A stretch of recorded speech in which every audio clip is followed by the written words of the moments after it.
Почитувани гледачи, се наоѓаме во владата на нашата земја и разговараме со министерот за диаспора, министер без портфолио, господинот Едмонд Адеми. Господине Адеми, вие сте веќе на чело на овој ресор повеќе од 2 години. Што досега е направено во однос на диаспората? Најнапред, благодарно за разговорот и за можноста да дискутираме за прашање од важноста за диаспората. Како што рековте, на оваа позиција сум нешто малку повеќе од 2 години и за овие 2 години морам да кажам дека за прв пат ние како држава и како влада практично направивме доста во правец на институционализација на односите помеѓу државата и диаспората. Да споменам неколку дел од работите, а тоа е клучниот документ е стратегијата за соработка, националната стратегија за соработка со диаспората, што е еден прв таков документ донесен од една влада од независноста па до ден денеска. Тој е стратешки документ на државата, се со цел за создавање на институционална врска помеѓу институциите на државата и диаспората. Тука се 4 клучни столба: политичко, административно и дипломатско-конзуларниот дел, економскиот дел околу инвестициите од диаспората и економската соработка со диаспората. Третиот столб се однесува на образованието, младите и науката. И четвртиот околу културата, културниот идентитет и се она што значи промоција на културните вредности на нашите содржавјани кои живеат надвор од границите на Република Северна Македонија.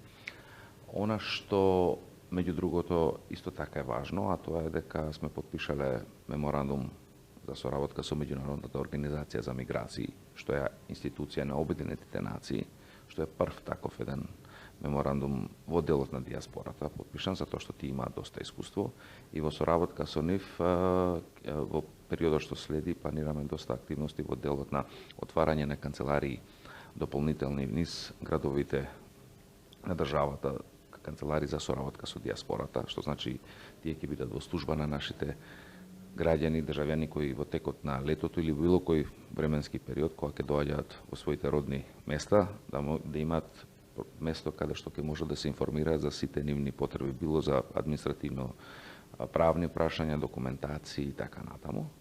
После тоа подпишавме договор со Универзитетот Свети Кирил и Методи во Скопје.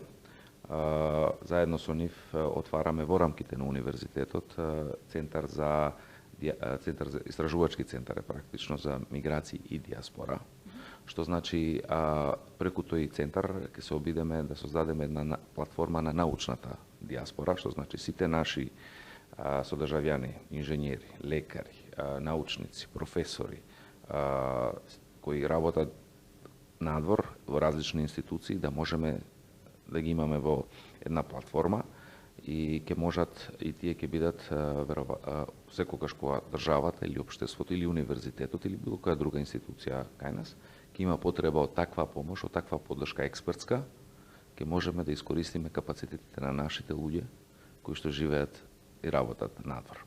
Така да се разбира, на секојдневна основа има уште доста други работи кои се случуваат, меѓутоа сакав да ги споменам дел од овие клучните, да речеме, прашања за овие 2 години што беа направени. Најважни секако, меѓутоа едно од побитните прашања е да се дознае конечно колкав е бројот на нашите луѓе македонци што живеат во диаспората во изминатите 30 години. Многу, значи, се правеше напори од страна на нашата влада, без разлика која политичка партија беше на власт.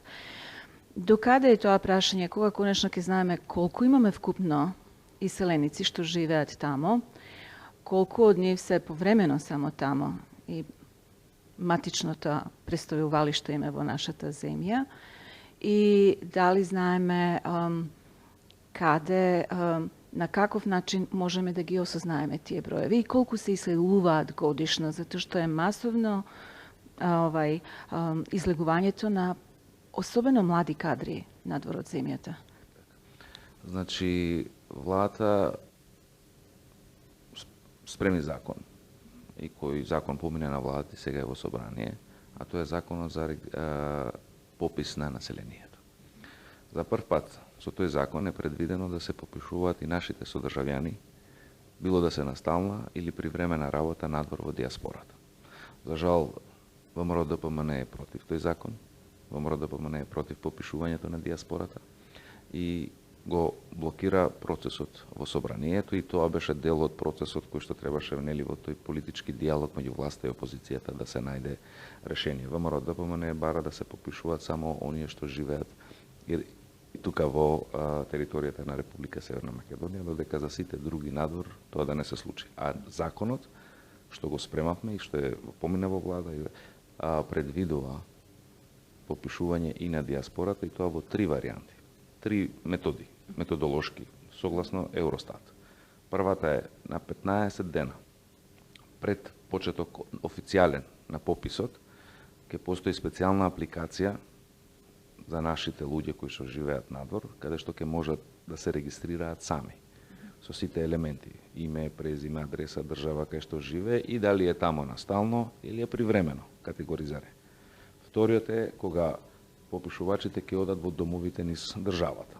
Доколку вие имате член на семејството кој е надвор моментално, со давањето само на матичниот број.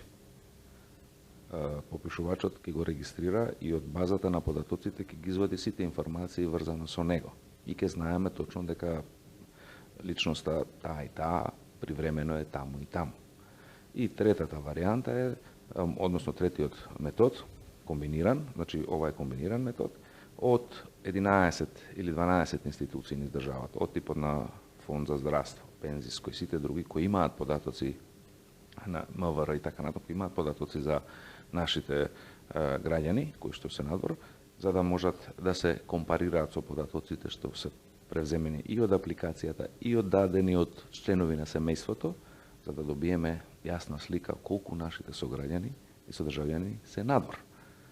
Се разбира, не верувам дека тоа ќе биде 100%, да речеме. Меѓутоа верувам дека 90% ќе имаме точна бројка и ќе знаеме точно колку наши државјани се надвор, каде се, дали се привремено, дали се стално, во кој, така да, меѓутоа за жал опозицијата во овој случај е против овој закон и сега се разбира низ политички диалог ќе мораме да ги надминеме тие разлики. Да се надеваме дека што поскоро тоа ќе се надмине и секако едно од поважните прашања информирањето на диаспората. Вистинското правилно информирање од извори кои што се овдека легитимни. Да кажеме порано, кога имавме само една телевизија, македонска телевизија, таа беше национална телевизија на државата, имавме и дописништва во разни други градови околу светот. На каков начин понатаму размислувате сето ова да се развие со оглед дека за време на минатата влада сето тоа стагнираше и единствено беа сметани како средства на информирање, информативни средства кои што се декларираа јавно дека се за ВМРО-ДПМН. Значи, кој е начинот нашата диаспора да биде правилно информирана навремено, без оглед на тоа што има секакви, нели сега, интернет страници и информации кои што се достапни веднаш, меѓутоа најважно е вистинското информирање. За жал, како што овде во Македонија тоа го има, ама уште поизразено е во диаспората, лажните вести и оние фейк ньюс, како ги нарекуваат, кои создаваат комплетно лажна и погрешна слика за она што се случува во државата. Имаше една прилика дознав дека некој кажал дека како македонец во Македонија дојдете тука и во Скопје кажете дека сте македонец, ќе бидете уапсини, што е нонсенс и будалаштина од најголеми размери. Така да, апсолутно, владата е посветена во тој дел да се бори максимално со лажните информации, овие фейк ньюс, меѓутоа денеска е свет на, знаете, една партија може да отвори 10 портали без проблем и да шири лажни вести. Законската регулатива сега се спрема во тој дел околу јасна определба во делот како да ги заштитиме граѓаните пред се од лажните вести, затоа што не е работата за лажна вест само да кажете дека за оној министер, за овој министер или за владата. Низ медиумите има толку лажни вести за кои за жал и лични судбини на луѓето ги стават на коцка колку само за да кликаат. Така да ние ќе се обидеме законски тоа да го ставиме во рамки, да има онака како што треба информацијата да биде реална, да биде навремена и да биде фактичка, а не ваква каква што е.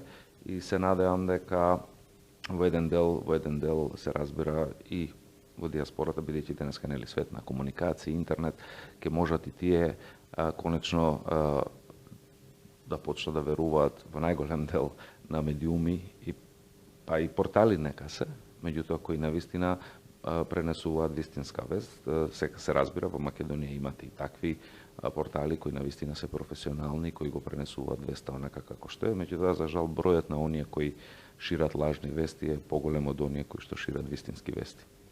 И на крај секако лице в лице, средба, значи директно со иселениците би било најсоодветно во овој момент да се прикаже вистинската ситуација во нашата земја, кога нашиот министер Адеми ќе има можност да дојде да посети некои делови од диаспората и во Торонто да кажеме. Така, па ја во изминативе 2 години патував често и доста, пред се во Европа и САД, и верувам дека многу скоро ќе имам прилика да дојдам и во Канада, односно во Торонто, каде што е македонската заедница концентрирана и најголема тука, и дека тоа ќе се случи многу брзо, согласно некоите агенди кои ги планираме во кабинетот, меѓутоа во секој случај Торонто е неодменлив дел од посетите, сепак голема македонска заедница живее тамо и јас како министер за диаспора планирам да ја посетам.